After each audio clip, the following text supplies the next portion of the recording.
tidak terbukti atau gagal bagaimana? Nah ini kan hal yang memang selalu menjadi satu kekhawatiran di akhir perilaku-perilaku yang ditunjukkan oleh pasangan yang selingkuh, ya.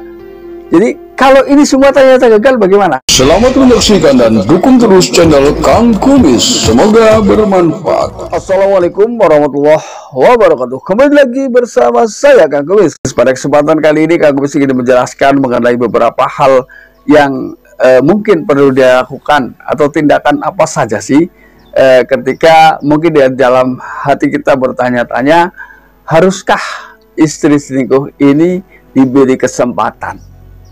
Ya, mungkin setelah ketahuan selingkuh, apa saja sih kesempatan-kesempatan yang harus diberikan kepada pasangan kita atau memberikan sedikit banyak kelonggaran lah. Nah, ini tentunya harus kita lihat ada beberapa hal perubahan, nah, atau usaha yang dilakukan. Nah, inilah yang kita lihat, sehingga kita pada akhirnya nanti bisa mengambil sebuah keputusan. Nah, ketika istri atau suami ketahuan selingkuh, haruskah dimaafkan atau bagaimana? Ini kita akan bahas, ya. Namun sebelum lanjut, tetapi gak ada salahnya, silahkan sahabat semua like dan komen di channel Kang Kumis agar sahabat semua tidak ketinggalan info dan juga kabar terbaru tentunya di channel Kang Kumis. Yang pertama yang harus kita lihat adalah usaha. Usaha ini dari sisi komunikasi lebih dulu, ya.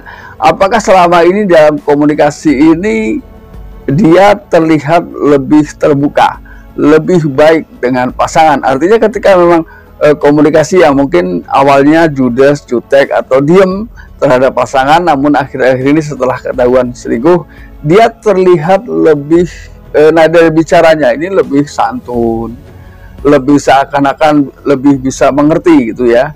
Jadi perubahan-perubahan itulah yang harus diperhatikan. Apakah selama ini dengan komunikasi yang membaik dia juga bisa menunjukkan hal-hal yang memang diperlihatkan secara fisik? Artinya bukan hanya dari sisi bicaranya saja, tapi dari sisi perilakunya apakah ada perubahan di sini? Ini yang harus kita pahami awal. Jadi ini adalah bagaimana cara kita mengamati pasangan kita, haruskah dimaafkan atau tidak ini. Lalu yang kedua adalah apakah selama ini dia istri kita, ya, ini bisa terjadi pada istri dan juga pada suami.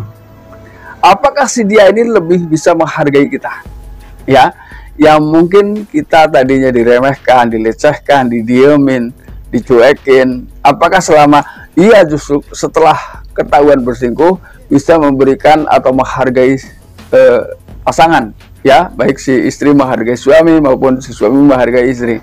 Apakah di sini ada perubahan? Nah, ketika ia memperlihatkan hal-hal yang demikian itu, ya, ini kita harus lebih berpikir. Artinya kita semakin terbuka kesempatan, semakin ada titik terang, ya, pantaskah ia dimaafkan atau tidak?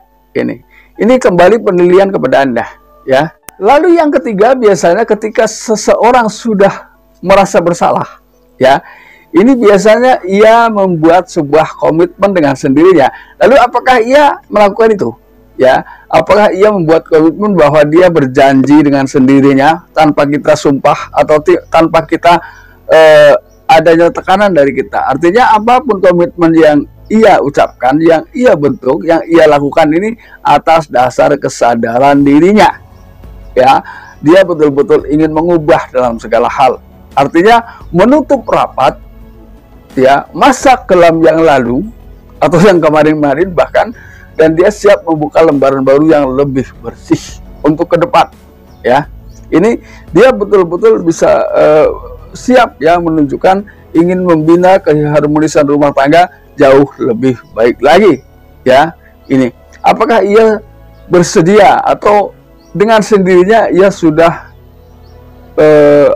membentuk sebuah komitmen untuk memperlihatkan bahwa ini loh sebetulnya saya ingin benar-benar berubah. Nah, di sini biasanya, mohon maaf sekali, jangan sampai dari pihak yang merasa dirinya diselingkuhi ini ada percikan-percikan atau dorongan-dorongan yang negatif. Misalnya justru karena perasaan sakitnya yang belum sembuh, lalu kemudian dia berusaha melakukan hal yang sama atau balas dendam. Ini tidak akan menyelesaikan masalah. Jadi ketika dia ingin berubah, biarkan saja, ya. Beri dia kesempatan sejauh mana dan apa saja hal-hal yang dilakukan. Nah, ketika hal yang dilakukan itu sudah Anda rasa sreg, ya, pas di hati, lanjutkan, ya. Lalu yang keempat, apakah ia sudah mulai jujur, mulai terbuka? Nah, artinya terbuka ini bisa dia menceritakan hal sekecil apapun dalam kesehariannya. Jadi hal-hal yang menurutnya mengganjal dalam hati dan perasaannya ini mulai ia buka. Nah, semakin ia terbuka, tentunya si pasangan baik kalau yang selingkuh istri, si suami semakin mengerti ini loh yang jadi keinginan istri. Nah, ketika yang selingkuh ternyata suami, semoga istri semakin mengerti, oh ini yang diinginkan suami saya. Nah, ketika keduanya sudah saling mengerti, ya, ini akan semakin mudah penyelesaiannya. Jadi intinya beri saja kesempatan, karena sesungguhnya tidak ada orang yang sempurna. Karena sesungguhnya tidak ada orang yang sempurna di dunia ini. Tentunya selalu ada kekurangan ini. Nah, dan orang yang baik di sini adalah bukan orang yang tidak punya salah, tapi orang yang secara sadar, ya, berusaha memperbaiki kesalahannya secara maksimal. Artinya memang tidak ingin mengulanginya kembali, ya. Ini. Lalu yang terakhir, yang kelima, tentunya ada sebuah pertanyaan. Nah, kalau ternyata itu semua tidak terbukti atau gagal, bagaimana? Nah, ini kan hal yang memang selalu menjadi satu kekhawatiran di akhir perilaku-perilaku yang ditunjukkan oleh pasangan yang selingkuh, ya. Jadi kalau ini semua ternyata gagal, bagaimana? Nah, ini semua kembali kepada Anda, ya. Apakah Anda mau menerima ia kembali ke pangkuan Anda atau melepas begitu saja?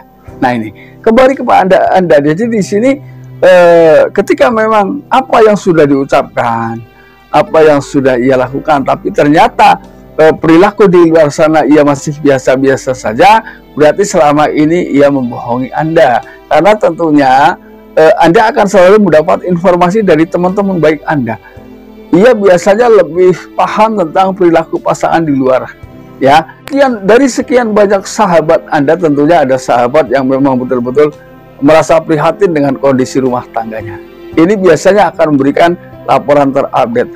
Tapi Anda harus yakin bahwa sahabat ini yang memberikan informasi ini memang tidak punya tujuan yang negatif. Artinya memang tidak ingin memanfaatkan situasi itu, tapi betul-betul ingin membantu bagaimana menciptakan keluarga harmonis di tengah rumah tangga sahabat semua.